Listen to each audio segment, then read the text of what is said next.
Test 5. This is the IELTS listening test. You will hear a number of different recordings, and you will have to answer questions on what you hear. There will be time for you to read the instructions and questions, and you will have a chance to check your work. All the recordings will be played once only. The test is in 4 parts. At the end of the test, you will be given 10 minutes to transfer your answers to the answer sheet. Now turn to part 1.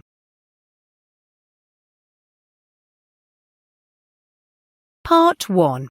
You will hear a woman who works at an employment agency talking to a man about jobs he could apply for. First, you have some time to look at questions 1 to 6.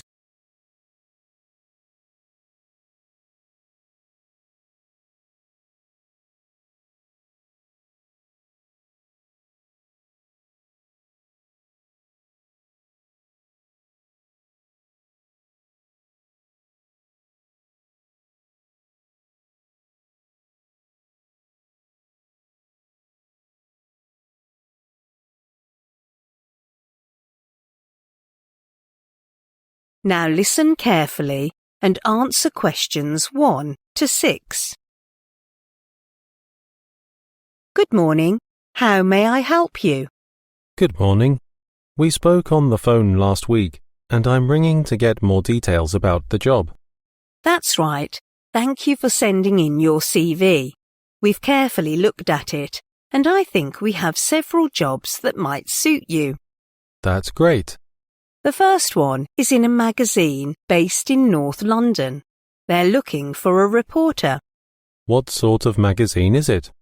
They're called Home Solutions, which publishes articles on housing every week, and they want to find someone responsible for collecting the latest news and writing relevant articles. What are the hours of work? Well, you will be expected to work 40 hours a week, but there may be opportunities to do overtime during busy periods.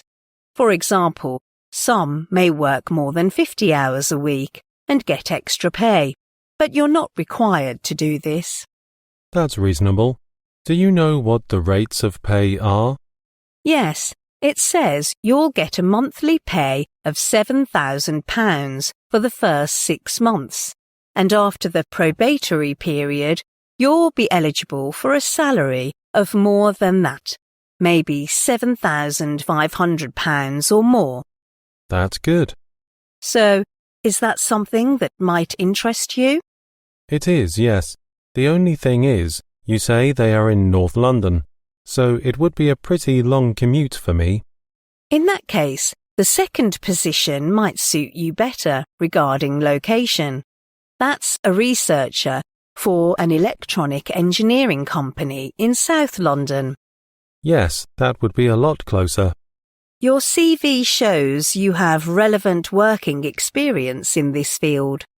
Yes, I worked in the office of a computer engineering company for 2 years. What about the working hours? For this job, you'll have to work 45 hours a week, and the starting salary is £7,200 for the 6-month probationary period. That should be nice. I can arrange for you an interview if you're interested. But before that, may I ask where you heard about us? Was it in an advert, or did your friend tell you? Neither. It was a website. Then I just got your number from the phone book. Oh, right. Before you hear the rest of the conversation, you have some time to look at questions 7 to 10.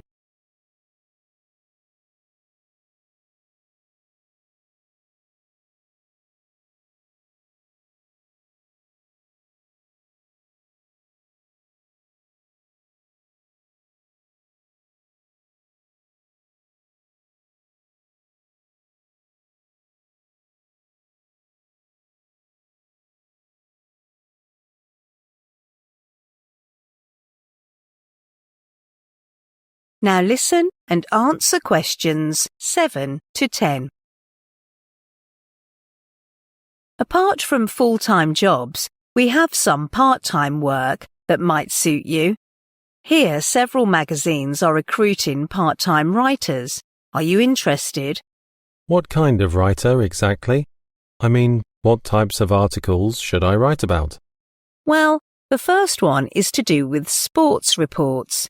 For this, you're expected to write sports articles twice weekly. Well, I love sports. I'm a football fan, but as far as writing is concerned, I'm not entirely keen on that. I think I'll rule it out. OK, then how about writing something for entertainment? Does it appeal to you? Entertainment is an exciting topic. I like reading news or articles in this category, but I'm not sure if I should write something about it. Anyway, I'll think about that. Could you give me more details? OK, I've got your email, and I will send the details to you later. Thanks. And the third one is writing reviews for soap dramas. Oh, soap drama is my favourite. I worked as a freelance writer in this field 3 years ago. I think it's pretty worthwhile to give my own opinions and recommendations to the audience. That's good. And the last one is writing articles for a business economy magazine. I'm unfamiliar with this field, so I think it might not be easy. Don't worry too much. Experience is not essential for this job. They've got a training session for every recruit. That sounds not too bad. OK, would you like me to send you the pamphlet so that you can learn more about it? That will be nice. OK, that's it. I'll send you all the information later and... That is the end of part 1. You now have half a minute to check your answers to part 1.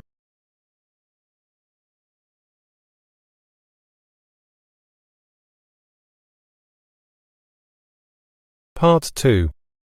You will hear an introduction from a tour guide about suggestions for an island. First, you have some time to look at questions 11 to 14.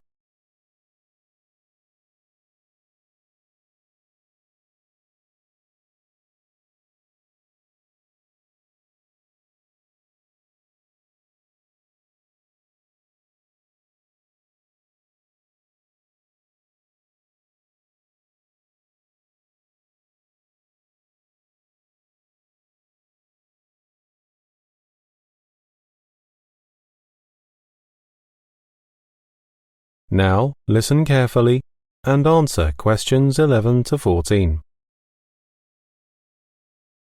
Hello everyone, I'm Hazel, the guide from Travel Light Agency. Since we mentioned the trip to Moona Island in the last programme, we've received several online messages from those who have been there. As a result, we've collected some helpful do's and don'ts for new visitors, which will hopefully help you to know the island better and enjoy your stay to the fullest. The first suggestion is about tips. Although tipping is required in most circumstances in Moona Island, the amount you should give differs significantly.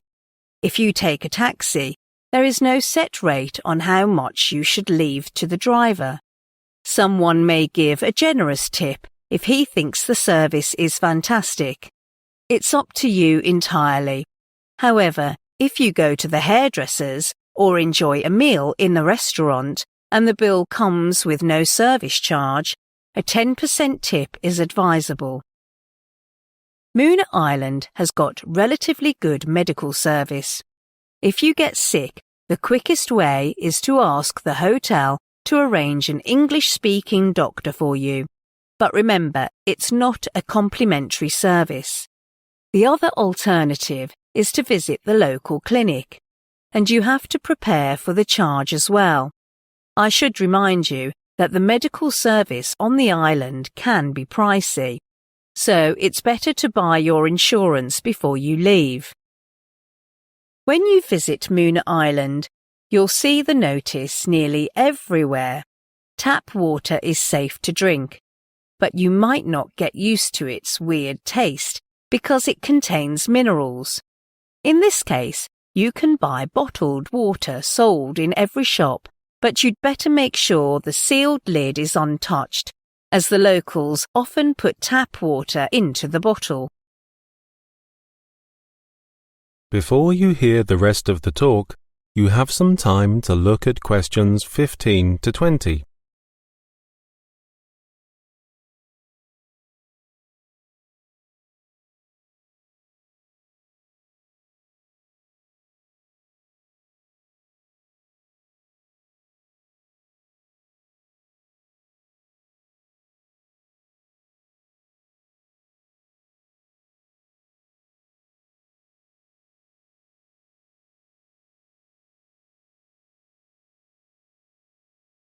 Now listen and answer questions 15 to 20. Then I'll focus on transportation in Moona Island. The bus is the most commonly used means of transportation for local residents. Although there aren't many bus lines, they're always on time. However, some people complained that the road was so bumpy that they even got nausea and dizziness. As a result, it's not a good choice if you want to sit peacefully and relax on the way. And another thing is, before you jump on the bus, inquire of the driver about where the bus will go. Unlike most cities, here in Moona Island, you cannot find the destination shown in front of the bus or at the bus stop. Maybe you found the bus service is not so enjoyable. In that case, you can always rent a car. If you choose this way, I advise you to prepare well beforehand. Although some taxi companies provide car rental services, many visitors sometimes find nobody answering the phone. So leave this way when you are in a hurry. It's wise to compare several car rental companies online beforehand, as the price may vary a lot. Booking via hotel may be overcharged, as it contains a 10% commission, so it's also not advisable. More importantly, don't forget to check with the company what the price covers in detail, like daily rental expenses, car insurance, commission, etc. It usually includes unlimited mileage too, but fuel is excluded. If you don't want to drive, a taxi is the quickest and most comfortable way, although few are available on Moona Island. If you want to find a taxi quickly, it's not a good idea to reserve through the taxi company, as sometimes you'll have quite a wait, especially in the rush hour. The easiest way is just waving your hands on the street to stop the taxi. Otherwise, the driver will drive away directly after he drops off the guests. Oh, another thing is, I have to remind you that there is no meter for taxis in Moona Island, so before you jump in the taxi, you'd better negotiate with the driver about how much you're going to pay. For example, if you take a taxi from the airport at night, it may cost you. So confirm the price before you get in. Okay, that's all about the tips for Moona Island that I want to share today. And are there any questions? That is the end of part 2. You now have half a minute to check your answers to part 2.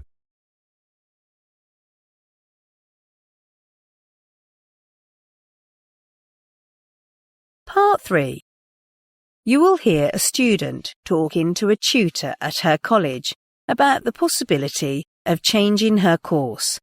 First, you have some time to look at questions 21 to 24.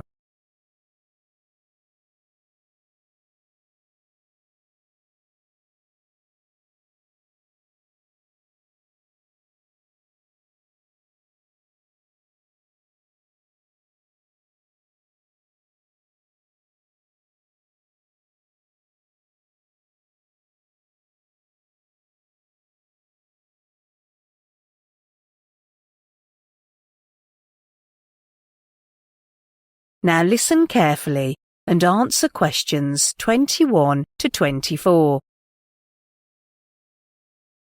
Excuse me, Professor. Can I talk to you for a minute? Yes, do come in. So you're Sally Lehman? That's it. You want to discuss with me changing courses, right? Yes. All right. What course are you doing at present, Sally? It's economic history. Okay. And when did you begin this course? Let me think. It was last September. Right. Good. Before we talk through all your problems with the course, I want to know what courses you'd like to change to. Well, there are several courses that I've thought about, but my first choice would be politics. Oh, it's one of the most popular courses in our college. Yes, I know. So it means there might not be places available. That's right. I'll still make a note of that, but it's better to give another option. Well, I've thought of changing the course entirely to business studies, but then I realised it is new to me, so I think philosophy might be a better choice. Before you hear the rest of the conversation, you have some time to look at questions 25 to 30.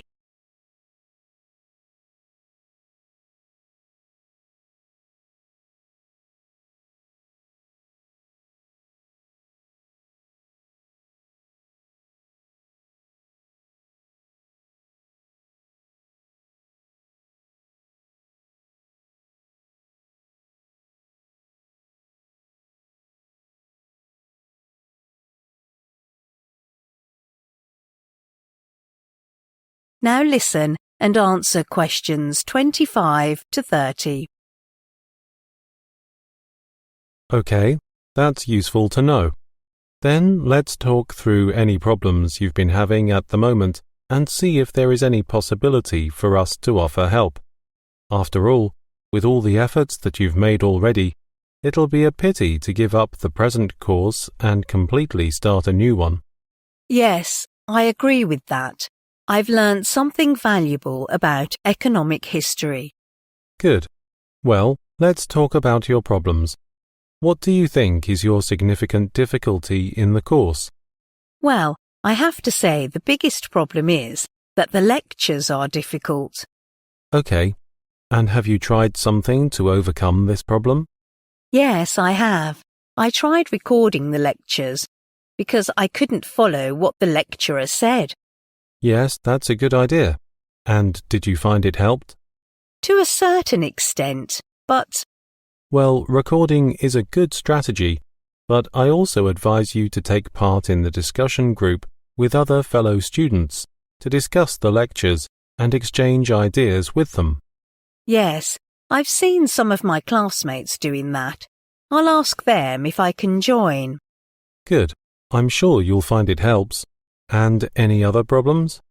Yes, the second problem is I think there aren't enough tutorials for this course. Okay, I think you can talk to your tutor about this. Yes, I did that, but the tutor is so busy that I must wait until she is available. Why don't you try arranging meetings ahead of time? Well, I can try this way. Good. But I suppose the thing that made me upset recently is my poor assignment grade. Oh, the grade is an important issue. Well, I think I've tried my best to achieve a good score. I did more background reading than before for the last assignment we just submitted. Good. And did you feel that helped? Oh, yes, I think so. Well, I think you can try another strategy, which is to visit student services, which offer a lot of helpful advice on assignment preparation. Oh, I've never heard about that. I'll give you a booklet with details on this. You'll find it well worth trying. Okay, I'll certainly try it. Okay, that's all the problem. Well, I've made a record of our discussions and suggested strategies. Typically, we advise you to try out these suggestions for a short period and then come back to discuss the situation to see whether it is improved. If not, we will start considering alternative courses. OK. When shall I come back? How about in a month's time? OK. That will be on the 17th of February. How about 3:30 in the afternoon? Is that all right for you? Yes, sure. And where shall I meet you? I'm afraid I will be on leave at that time, but I'll leave this record to our senior advisor, and you will meet with him then in this office. OK. Good. That's it. Let's see whether things can improve, Sally. OK.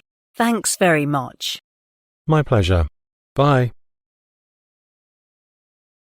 That is the end of part 3. You now have half a minute to check your answers to part 3.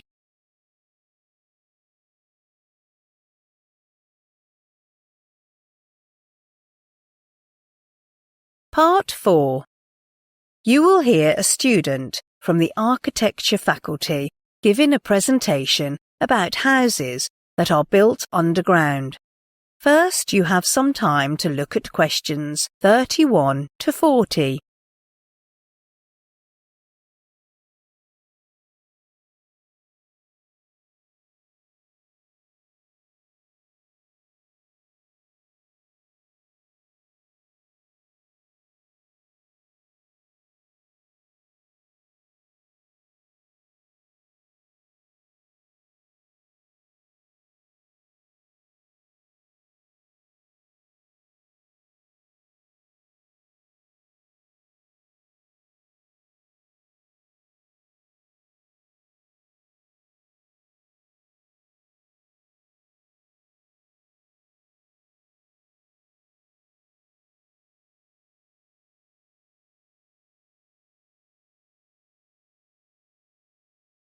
Now listen carefully and answer questions 31 to 40. For my presentation today, I will focus on earth-sheltered housing, or underground housing as it's more commonly known. I'll illustrate how it can meet the demands of ecological, environmental planning regarding building and energy resources. Let's first look at the advantages of earth-sheltered housing. Perhaps the most significant merit of earth-sheltered housing is the low impact on the environment, since houses built underground can hardly be seen from the surface. Then, earth-sheltered houses are not only environmentally friendly, but also surprisingly efficient regarding energy. It is because underground housing can make great use of the alternative technologies to improve energy efficiency. Moreover, many earth-sheltered housing projects use natural, non-toxic building materials. Some are even more durable than standard building materials. As a result, earth-sheltered houses have a lifespan of 500 years or more. This type of building technique means less exposure to the outside elements like sunshine, storm, snow, etc.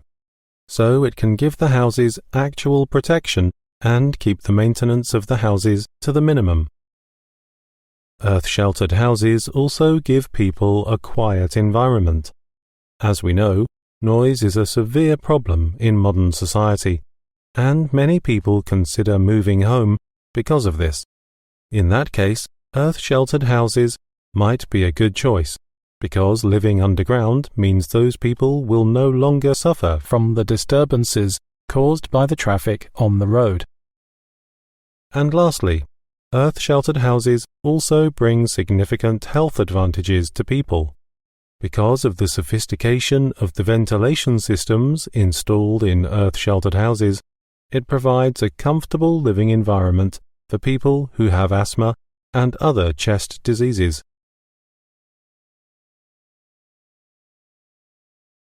Then let's move on to earth-sheltered housing in the UK. Despite all the apparent advantages we mentioned above, earth-sheltered housing still isn't a popular choice for most British families, as the statistics show. The British Earth Sheltering Association tries to persuade people to try this type of accommodation, saying that it's easier to get planning permission for an earth-sheltered house. In contrast, for a conventional home, There is always too much red tape. A lot of evidence shows that the building development offices are more sympathetic to earth-sheltered projects, especially in the conservation areas. On the sites where conventional houses aren't usually allowed to build, earth-sheltered housing might be a feasible solution. And there is even a possibility that one day earth-sheltered houses can take the place of mobile homes along the coastlines in the UK. In the last part, I'd like to talk about two different projects in the UK, Mole Manor and Hockerton. When it was first built, Mole Manor attracted wide publicity around the world.